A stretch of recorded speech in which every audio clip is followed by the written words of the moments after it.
ആദ്യം ഞാൻ ലിജുവിലേക്ക് പോകുന്നു. ലിജു, ഇന്ന് യൂത്ത് കോൺഗ്രസ് സംസ്ഥാന വ്യാപക പ്രതിഷേധമായിരുന്നു മുഖ്യമന്ത്രി രാജിവെക്കണം എന്നാവശ്യപ്പെട്ടുകൊണ്ട്.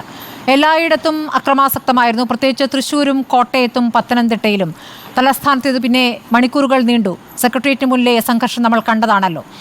അപ്പോൾ എന്താണ് ഈ വിഷയത്തിൽ ഇനി കോൺഗ്രസ് എടുക്കുന്ന നിലപാട്?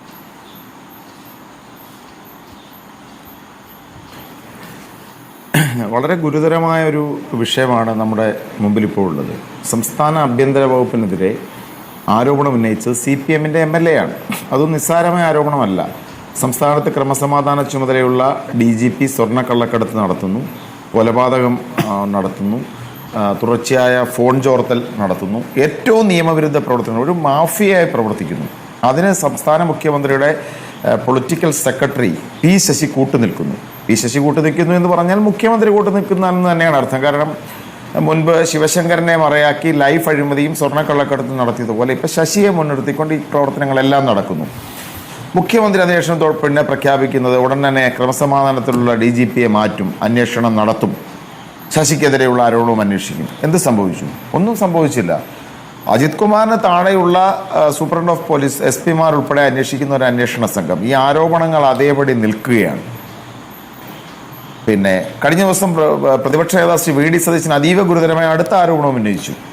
അതായത് തൃശ്ശൂർ പൂരം കലക്കുന്നതിന് മുൻപാകെ RSSന്റെ നേതാവ് ദത്താത്രേയയുമായി മുഖ്യമന്ത്രിയുടെ ദൂതനായി ADGP അജിത് കുമാർ സംഭാഷണം നടത്തി.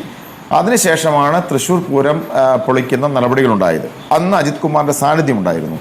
RSSും CPM-ഉം തമ്മിലുള്ള പാലമാണ് പിണറായി വിജയനും അതുവഴി അജിത് കുമാർ. അപ്പോൾ ഗുരുതരമായ ആരോപണങ്ങൾ നിലനിൽക്കുന്നു. ഈ വിഷയത്തിലൊരു പ്രതിപക്ഷ രാഷ്ട്രീയ പ്രസ്ഥാനത്തിൻ്റെ യുവജന പ്രസ്ഥാനം എന്ന നിലയിൽ യൂത്ത് കോൺഗ്രസ് സമരം ചെയ്തു. നമ്മളിന്ന് കണ്ടതാണ്.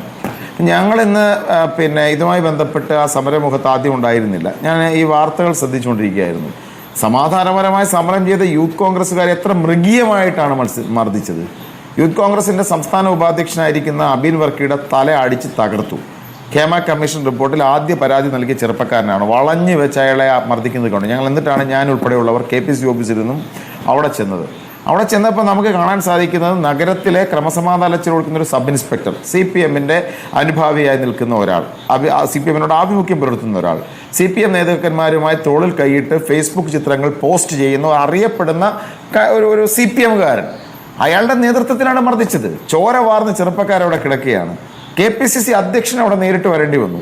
KPCC അധ്യക്ഷൻ്റെ കാറിലാണ് അബിൻ വർക്കി ഉൾപ്പെടെയുള്ള ചെറുപ്പക്കാരെ ആശുപത്രിയിലേക്ക് കൊണ്ടുപോയത്.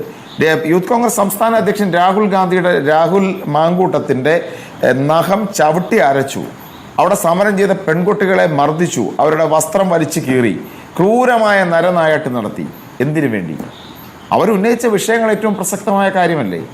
സംസ്ഥാനത്തിൻ്റെ ക്രമസമാധാനമല്ലേ കുറിച്ച് വിഷയങ്ങളുണ്ട്. ഞങ്ങളെ അടിച്ചമർക്കാമെന്ന് വിചാരിക്കേണ്ട. നാളെ KPCC-യുടെ നേതൃത്വത്തിൽ സംസ്ഥാനത്ത് കേരള പ്രദേശ് കോൺഗ്രസ് കമ്മിറ്റിയുടെ നേതൃത്വത്തിൽ സംസ്ഥാന മുഖ്യമന്ത്രിയുടെ മാഫിയ സംരക്ഷകനായ മുഖ്യമന്ത്രിയുടെ രാജി ആവശ്യപ്പെട്ടുകൊണ്ട്, മുഖ്യമന്ത്രിയുടെ ഓഫീസിനുൾപ്പെടെയുള്ള ക്രിമിനലുകളെ പുറത്താക്കണമെന്ന് ആവശ്യപ്പെട്ടുകൊണ്ട്, സംസ്ഥാനത്തിൻ്റെ ക്രമസമാധാനത്തിൽ വീണ്ടെടുക്കണമെന്ന് ആവശ്യപ്പെട്ടുകൊണ്ട് സെക്രട്ടേറിയറ്റ് മാർച്ച് നടത്തുകയാണ്. ഞങ്ങൾ തുടർ സമരം ചെയ്യും. ജനങ്ങളെ അണിനിരത്തിക്കൊണ്ട് ഈ സംസ്ഥാനത്തെ ഒരു മാഫിയയ്ക്ക് കീഴിലാക്കുന്ന എത്ര ഭീതിതമായ അവസ്ഥയാണെന്ന് നോക്കൂ സ്മൃതി. നമ്മുടെ എല്ലാം ഫോണുകൾ ഒരു ബിഗ് ബ്രദറുടെ, ഈ 1984-ലൊക്കെ പറയുന്നത് പോലെ ഒരു ബിഗ് ബ്രദറുടെ നിയന്ത്രണത്തിൽ, സംഭാഷണങ്ങൾ അയാളുടെ നിയന്ത്രണത്തിൽ, നാട്ടിൽ ധനസമാഹരണത്തിനായി അവരുടെ നേതൃത്വത്തിൽ സ്വർണ്ണ കള്ളക്കടത്ത് നടക്കുന്നു, സ്വർണ്ണ കള്ളക്കടത്ത് പിടിച്ചെടുക്കുന്നു, അതിൽ മൊഴി കൊടുക്കുന്നു പറയുന്ന ആളുകളെ കൊന്നുകളയുന്നു എന്ന ആരോപണം ഉയരുന്നു. ഇപ്പം അൻവറിനെ കുറിച്ച് ഞങ്ങൾക്ക് അങ്ങനെ ഏറ്റവും സംശുദ്ധനാണെന്ന അഭിപ്രായമൊന്നും ഞങ്ങൾക്കില്ല. പക്ഷെ ഒരു വിഷയം ഉയർന്നു വരുമ്പോൾ നമുക്ക് അതിനെക്കുറിച്ചുള്ള അന്വേഷണങ്ങൾ ആവശ്യമുണ്ട്. ഇപ്പോൾ എന്താണ് ഇവിടെ നടക്കുന്ന കാര്യത്തിൽ ബലമായ സംശയം ഞങ്ങൾക്കുണ്ട്. കാരണം മുഖ്യമന്ത്രിയുടെ ഓഫീസിൽ അൻവറിനെതിരെ P. ശശിക്കും അജിത് കുമാറിനെതിരെ അൻവർ പറയുന്നു. അൻവറിനെ മുഖ്യമന്ത്രി വിളിച്ചു കഴിഞ്ഞാൽ പെട്ടെന്ന് അൻവർ നിശബ്ദനാവുകയാണ്. അപ്പോൾ അൻവറിൻ്റെ കുറ്റകൃത്യങ്ങളെ സംബന്ധിച്ച രേഖകൾ മുഖ്യമന്ത്രിയുടെ കയ്യിലുണ്ടോ? അതാണോ വെളിവാക്കപ്പെട്ടത്? പിന്നീട് അപ്പോൾ ഗോവിന്ദനെ കണ്ടു കഴിയുമ്പോൾ അൻവർ വീണ്ടും പത്തി ഉയർത്തുന്നു. മുഖ്യമന്ത്രി പരസ്യ പ്രസ്താവന എടുക്കുന്ന മുഖ്യമന്ത്രി അതേപോലെ താഴോട്ട് പോകുന്നു. അപ്പോൾ മുഖ്യമന്ത്രിക്കെതിരെയുള്ള തെളിവുകൾ ആരെങ്കിലും അദ്ദേഹത്തെ കാണിച്ചോ?